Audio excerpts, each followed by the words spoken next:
All right, John, I want to do this. We've spent 10 minutes on that. I want to talk about my game of the week, which I've come around to being the Riot Bowl. We'll talk about the game of the week so we can get the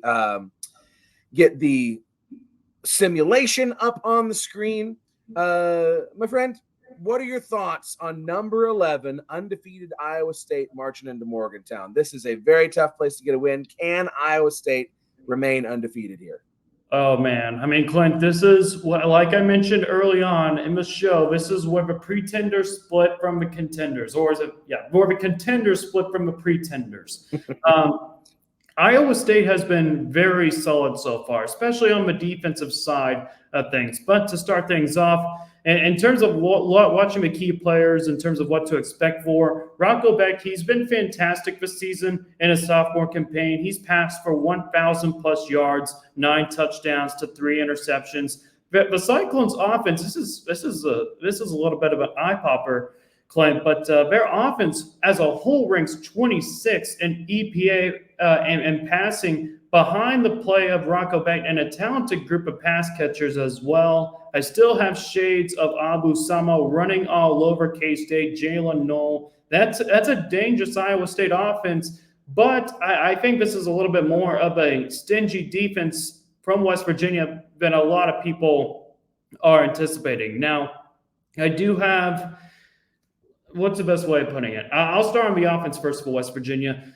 Garrett Green may have some shortcomings as a passer, but I do believe his ability to stress defenses with his legs is going to open up Iowa State's defense for the home team to move down the field. And I also have several concerns about the defense because they're going. I have a feeling, especially early on in the game, they're going to struggle to keep up with Rocco Beck's big arm. But I think ultimately they will settle as long as things don't get out of control against Penn State. Like they did against Penn State. But I think this Mountaineer squad has a chance, especially when you have a blackout game. I mean, what is it, the Coal Rush game? It should be a lot of fun. It should be a lot of fun. But I think whoever has the last possession, I think will win this game. And right now, my gut just tells me that Iowa State I trust Iowa State's offense to make a play late in the second half more than I trust West Virginia to make the late game stuff. That's fair. That's fair. It makes me sick to say that as a K-State fan too, by the way. Sure. I mean, it's interesting because, this is going to be an amazing atmosphere, amazing game. I can't wait to watch it. But we're really in uncharted waters here for Iowa State. This is not a team that's stared down the likelihood of a 10-0 start ever before, right? This is the big hurdle to getting there, if you ask me. Can they come out of West Virginia alive? And, some folks are still trusting the climb. I reckon a lot of people aren't in Morgantown anymore. We need Joey Foster in here to say if he's trusting the climb still or not. West Virginia, you mentioned it, they've been kind of up and down this year. It's proving that Pitt's a little bit better than everyone thought they were, but that's a game that West Virginia probably should have won. Oklahoma State, a lot worse than everyone thought that they were. So that's one that I expected West Virginia to go in there and get a win. It's really hard for me to make a pick in this one. My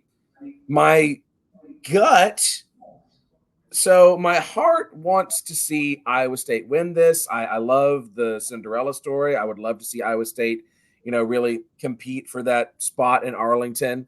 But my gut's also telling me it's pretty freaking hard to get a win in Morgantown at night. And like you're saying, it's going to be Coal Rush and all that stuff. So if Iowa State does win this game, it is a major feather in their cap, regardless of what happens to West Virginia the rest of the season. That's how I feel about it.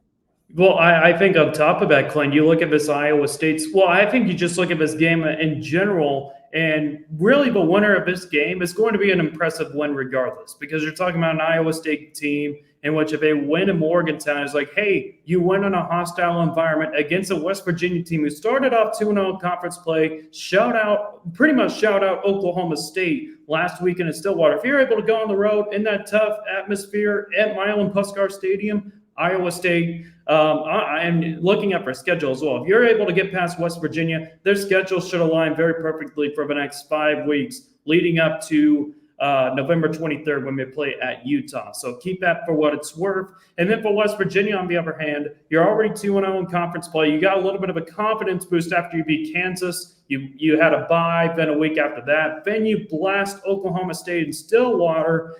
And then if you beat Iowa State, boy, I mean, you got K-State a week after that in Morgantown. K-State's going to be coming off of a game at Colorado.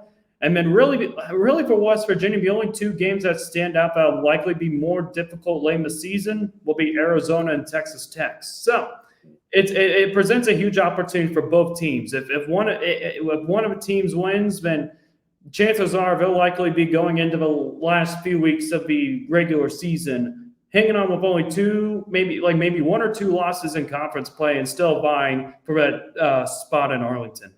Yeah, this is the measuring stick game. This is where we find out who these teams are because the sample size is still relatively small. I mean, it's hard to say.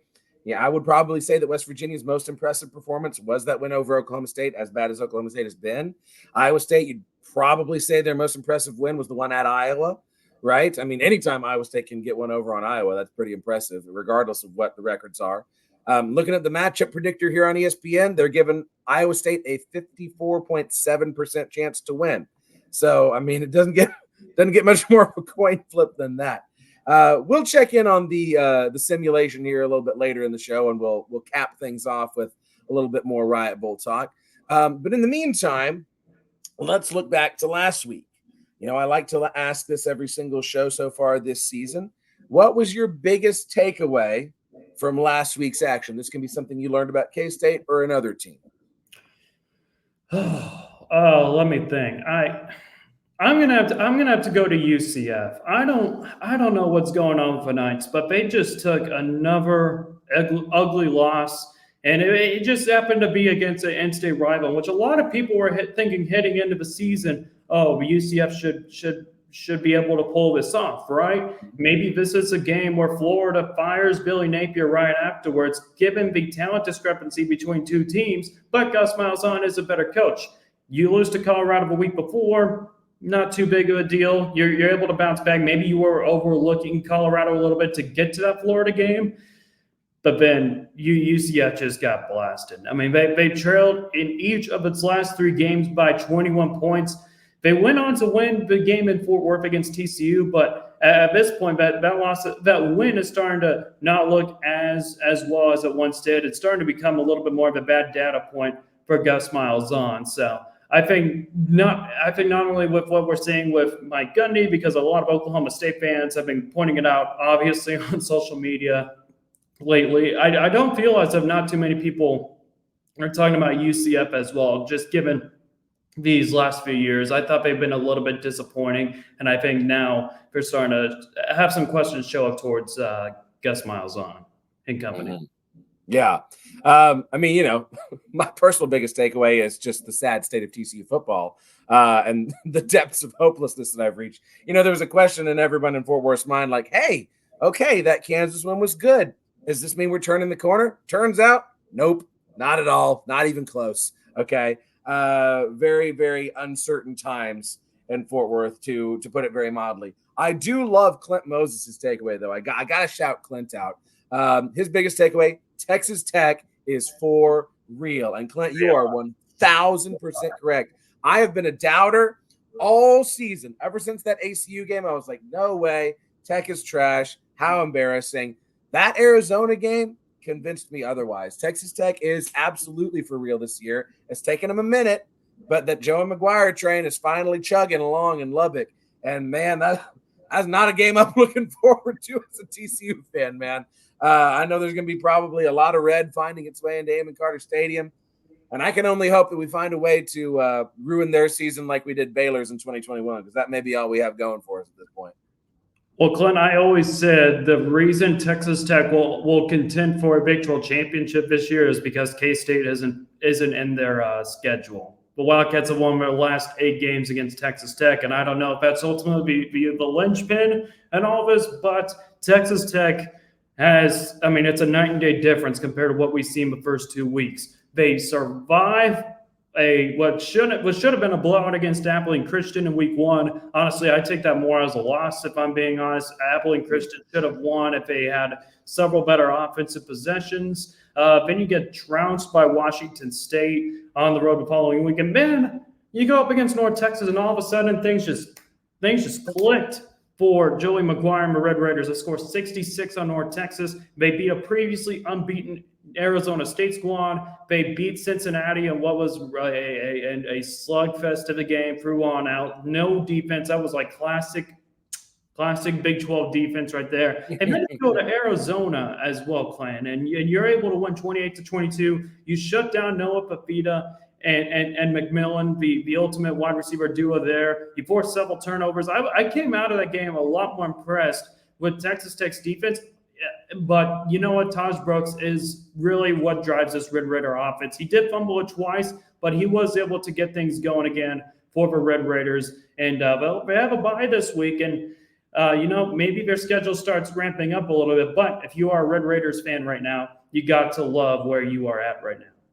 Yeah, absolutely. And I know a lot of them, and they are happy, right? And rightfully so.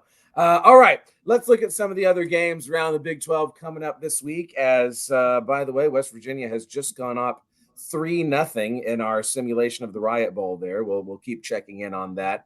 Friday Night Lights didn't work out well for us, but Utah going to Arizona State, and you're rubbing your hands. I agree with you, John. I think this is a very delicious matchup.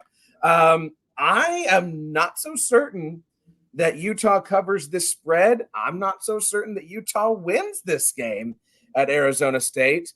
What do you think about it?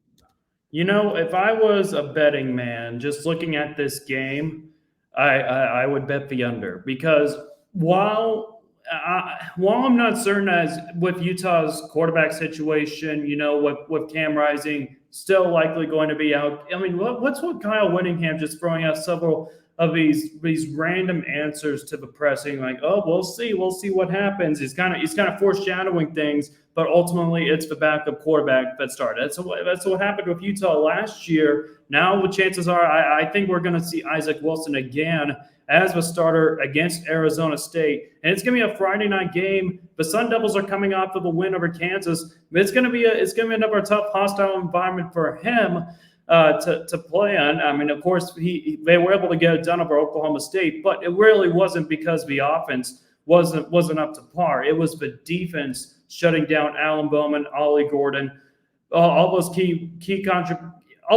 players from Oklahoma State. I think Utah's defense has more than enough to do the same exact thing against Arizona State.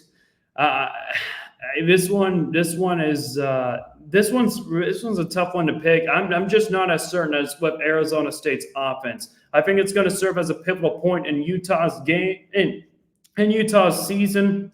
Seeing it kind of similar to K-State, if they're able to keep themselves in track for a Big 12 championship.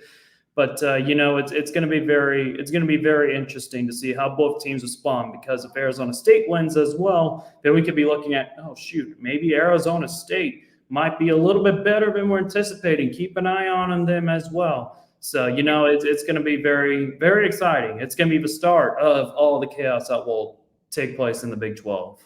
Mm-hmm. I mean, it's a classic trap game, right? Yeah. You got now. At least Utah has had a bye week to get ready for Arizona State. But if you're Arizona State, you're playing at home. You're the only game in town at night. You got nothing to lose, first of all. And if I'm an Arizona State fan, man, I am walking on cloud 9 after this 4-1 start. I mean, this is better than anybody could have hoped going into the season, right? Not only do you go 3-0 in conference, but you play Tech pretty dadgum tough, and now it's become very clear that Tech is a good squad. And then, you get that close win against Kansas.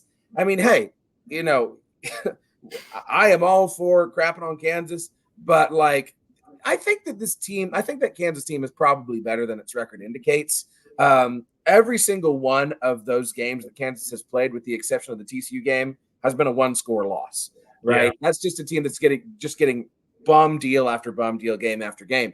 But regardless, Arizona State's in a really good position. And this is a really good measuring stick game for your program.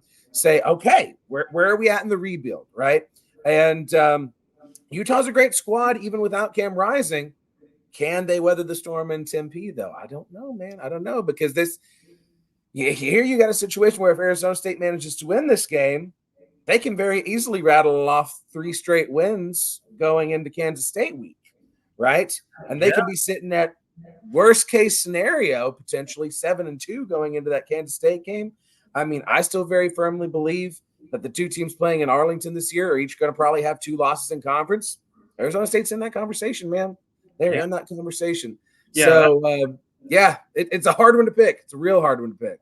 Yeah, to me, I think that's the team nobody's talking about right now in the Big 12. Arizona State has been very, very solid, very quietly good so far in the Big 12. But the matchup I'm really looking forward to seeing is how Utah's defense will be able to contain Cam Skattebo, one of our top running backs in the Big 12 so far. He has 615 yards, 6 touchdowns, 5.5 yards per carry as well. He's been really the bread and butter so far for the Sun Devil offense. It's going to be interesting to see how they fare against, again, a tough, physical-minded Utah team. But I always think to myself as kind of a Big Ten team. Well, okay, the fan base will say, "Oh, we deserve to be in the Big Ten." I'm talking about from a football standpoint that Utah is a Big Ten team trapped in the Big 12 because their defense is fantastic, but right now their offense has not been able to move the needle as much. So it should be very exciting. I'm going to keep an eye on that game while I'm going to Colorado.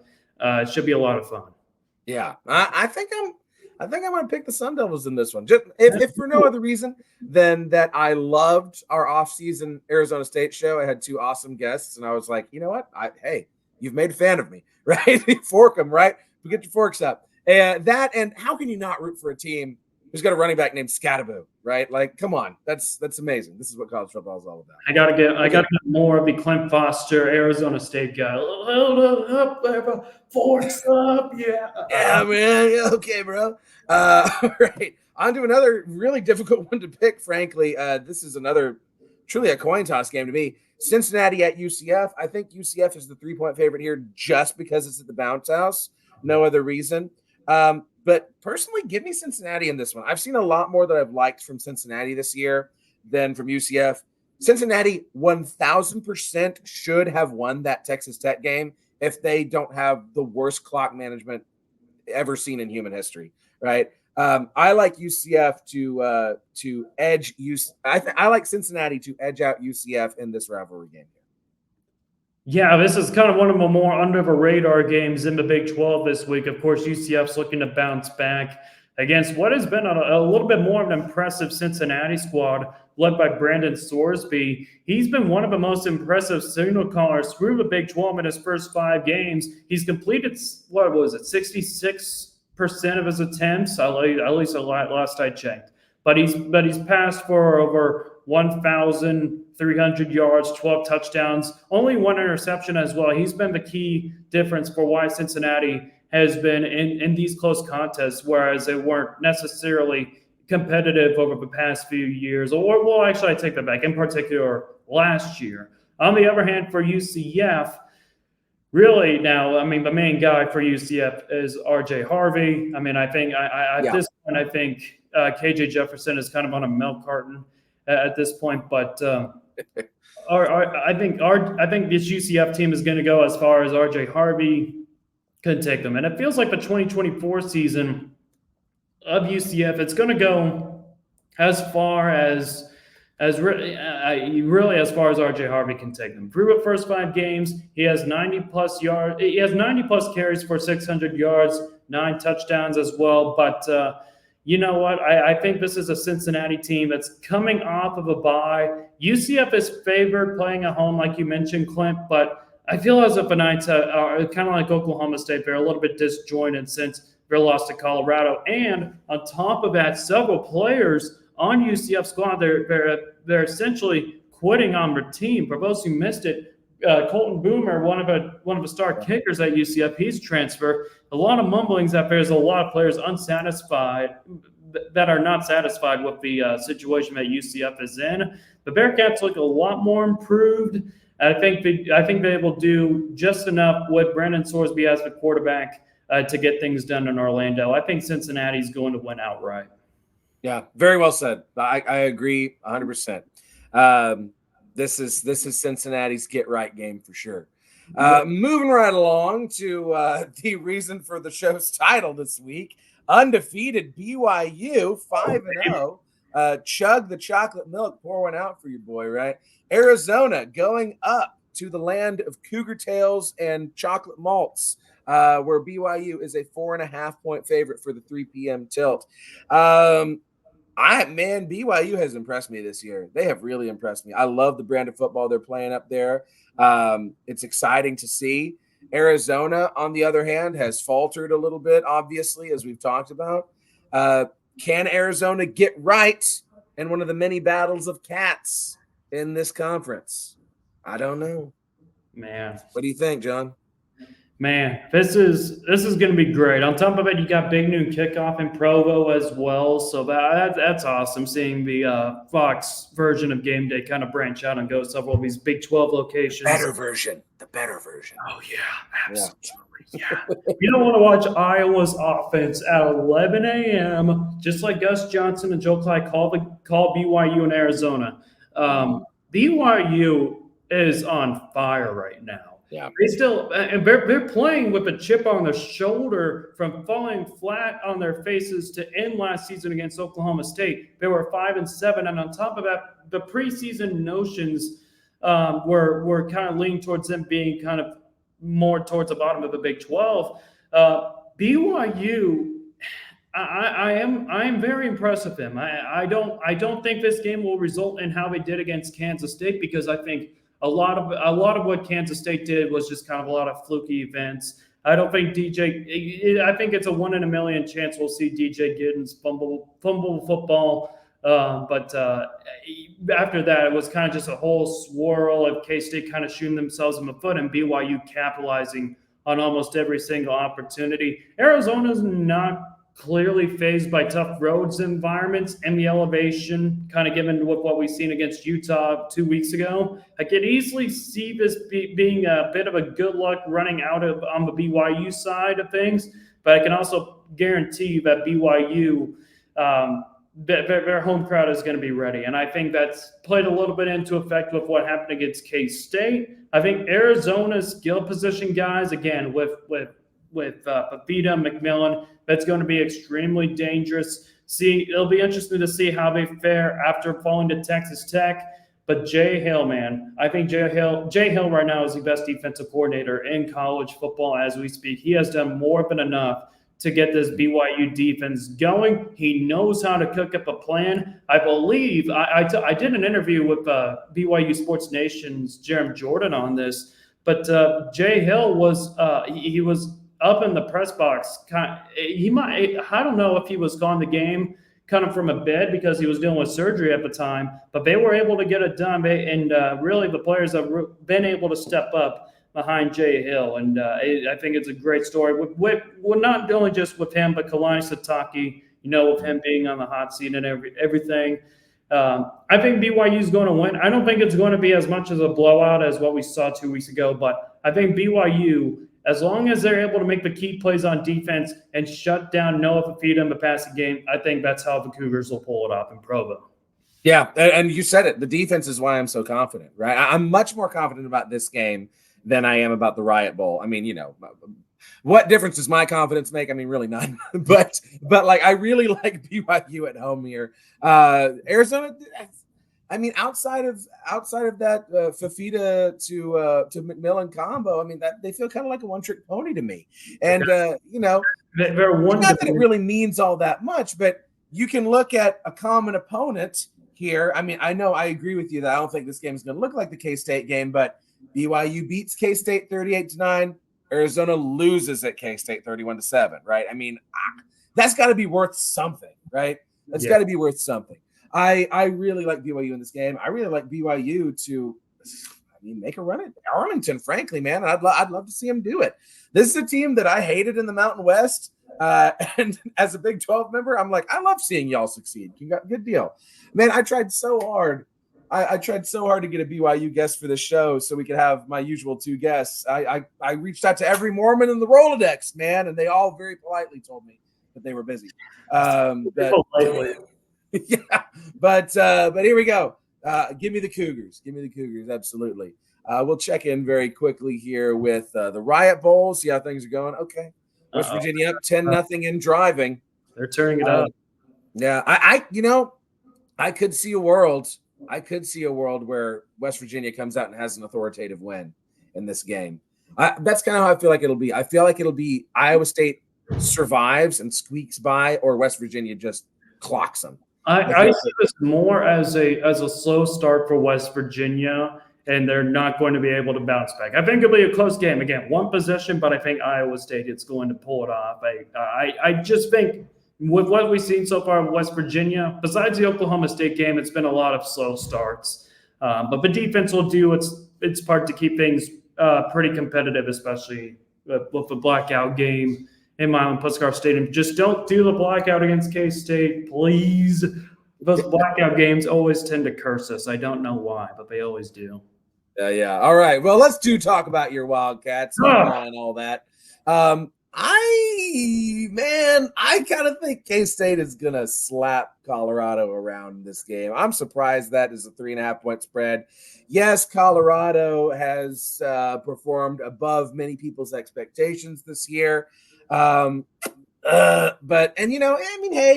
they're going to have a home crowd, 9:15 at night. That's not a great time to play, but I really think that Kansas State is the better team here. I think Kansas State is a more disciplined team.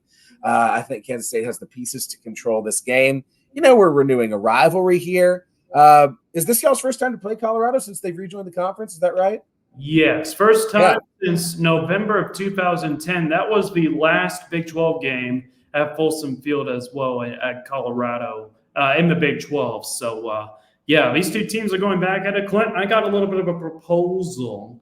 We got to have a rivalry name for K-State and Colorado, since for whatever reason these two teams are dubbed as rivals on Wikipedia. So I got a pretty good nickname. We're gonna call it Havoc on the High Plains. All right. Oh, okay. On the High Plains. Let's get it going. Let's spread the word around. Let's get the word spread it around. I mean, Colorado, we got High Plains in the east, leading up to the mountains in Boulder. So it should be. You know what, dude? I mean, I'm very excited. I'm going to the game in Boulder. It's gonna be an 8:15 Mountain Time kick. I guess really the main storylines is how will K-State handle the road game pressure? Because K-State is just kind of like one of those Jekyll and Hyde kind of teams, or they are just dominant at home, but it's like a completely different team on the road, where they showed that they were a little bit vulnerable at certain points, especially against BYU, where it seemed like everything was kind of getting into Avery Johnson's head. And then on top of that, BYU's defense just capitalizing on many of K-State's mistakes. On top of that, with the special teams kick return, PTSD, I don't want to have to bring that up again. But, Avery Johnson, he bounced back by winning.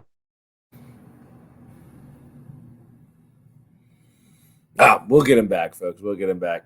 Havoc on the High Plains. I like Havoc on the High Plains. I was sitting here trying to think if there was some sort of like silver and gold thing to be happening here, like the UConn Cornelius rivalry, perhaps.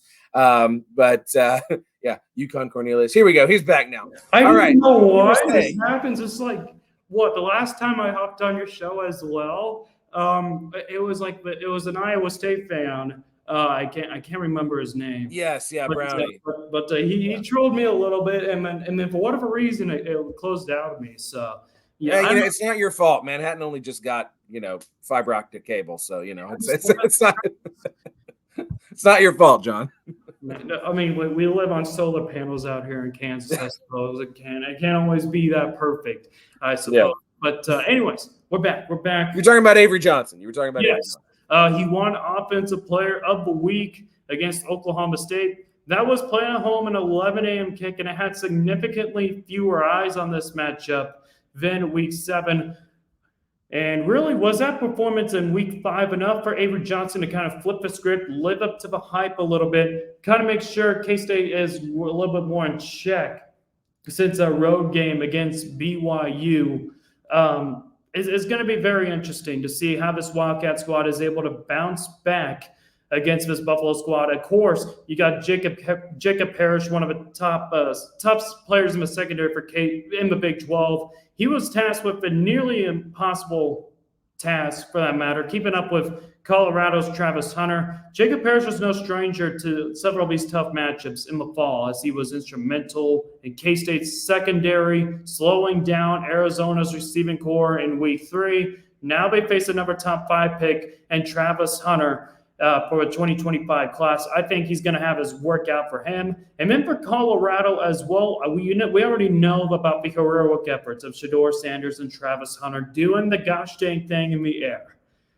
How good are you in the trenches if you're Colorado? K-State is a really tough matchup. I'm kind of seeing shades of Nebraska back in week 2 for this matchup against the Buffs, as they are kind of built. Colorado, what's the best way of saying it? They're a finesse team.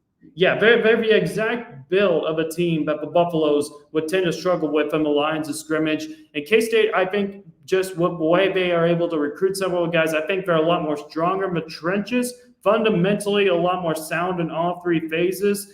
I think they got the better coach on the sideline as well. But Colorado, I think they got the best 2 players on the field, but it doesn't necessarily take you 2 of your best players to win on the field. So while I think Colorado has proven to be the better team, a lot better than a lot of people thought of them prior to the start of the season. Yeah, that UCF win is not looking better by the day.